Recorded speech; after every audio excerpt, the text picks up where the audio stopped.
The metaverse. I mean, you've heard this word thrown around everywhere, right? From blockbuster movies to big tech announcements, it's being sold as the next big thing, the future of the internet itself. But let's be real, it's surrounded by a ton of hype and honestly, a lot of confusion. So what we're going to do right now is cut through all that noise, look at what's really going on with the tech, and try to figure out, is the metaverse the future, or is it just a fantasy? All right, so let's just get right to it. What is the metaverse? Seriously, when people say that word, what are they actually talking about? Is it some kind of super advanced video game? Is it the future of working from home? Is it a whole new economy? The weird thing is, the answer is kind of yes to all of that, and also no, not really. At least, not yet. You know, the crazy thing is, this whole idea, it's not even new. It actually kicked off in science fiction. Research we looked at points back to a 1994 novel called Snow Crash by Neil Stephenson.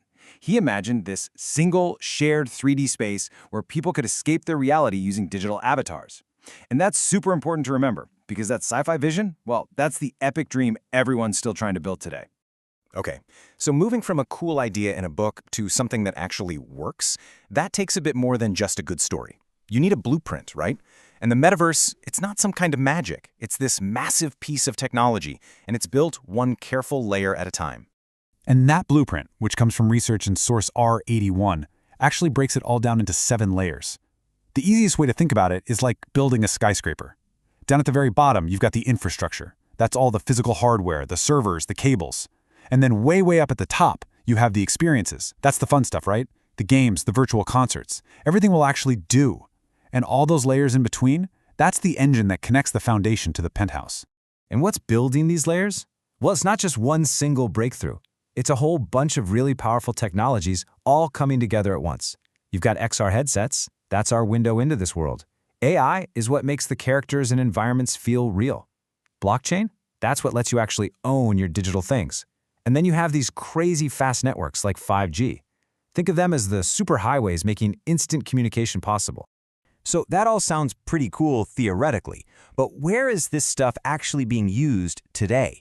Where is it making a real impact? Well, you might be surprised. The first places where the metaverse is really proving its worth aren't in gaming, but in some pretty serious high-stakes jobs. Just look at this. On one side, you have a firefighter learning how to handle a fire on an airplane wing. On the other, surgeons are practicing a super complex operation. Source R82 really highlights why this is such a game changer. These virtual training grounds let people practice dangerous, difficult tasks again and again and again in a totally safe space. You can mess up, learn from it, and there is zero real-world consequences. That's just invaluable. And this isn't just a nice-to-have thing. The data backs it up. One study we saw in Source R82 found that when students used augmented reality to learn algebra, their test scores jumped by 9%. A full 9%. Why? Because it took these abstract ideas and made them real, something they could see and interact with, which meant they made fewer mistakes. And it's not just about being more effective, it's about being way more efficient.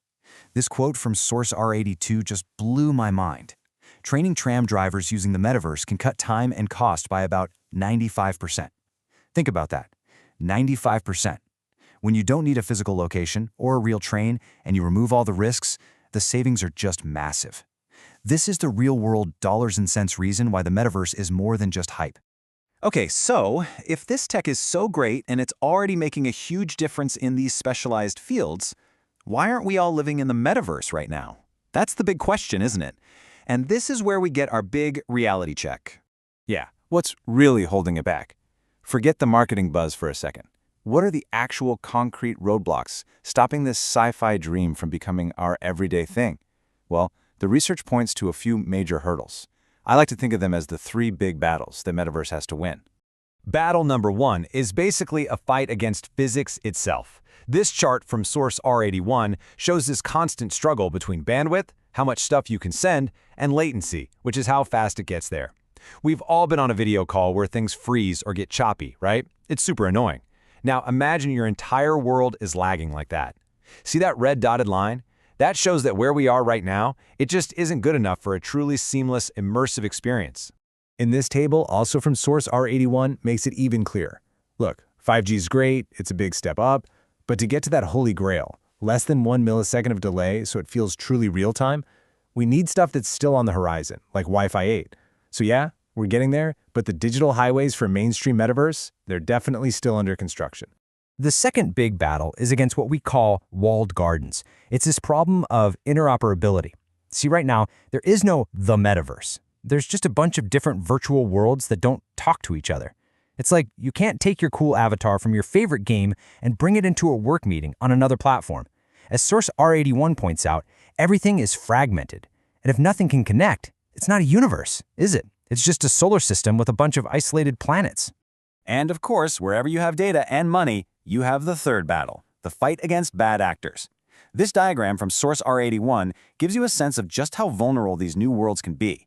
And because our digital avatars are so tied to our real selves, the threats get way more personal. We're not just talking about someone stealing a password. We're talking about someone stealing your entire digital identity, your virtual property, even the biometric data collected by the headset you're wearing. And these challenges aren't just about tech.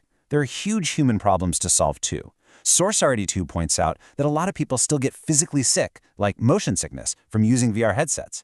And we're already dealing with really awful things like digital harassment and serious privacy questions. And then there's the digital divide. If this is the future, what about all the people who can't afford the expensive gear and the super fast internet to even participate?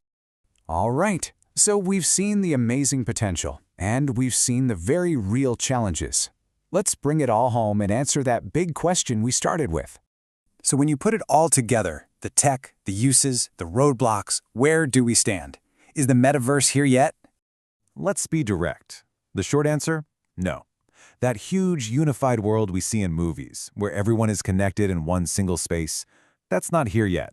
But, and this is a big but, what we do have are all the pieces. The foundation is being built, right now as we speak. I think the summary from Source R82 really nails where we are today. First, the whole idea still isn't fully baked. Second, the hardware, the headsets, the computers, there's still a major bottleneck. Third, there just isn't enough killer content out there to make people want to stay. And finally, the security and privacy stuff, it's still trying to catch up. Bottom line, it's a major work in progress. Which really leaves us with the biggest question of all. It's obvious the metaverse is way more than just hype. The tech is real and it's already useful. But how do we get from these separate little islands, these training tools and closed-off games, to a truly open, unified, and accessible new world for everyone? Figuring that out, well, that's what's going to define the next era of our digital lives.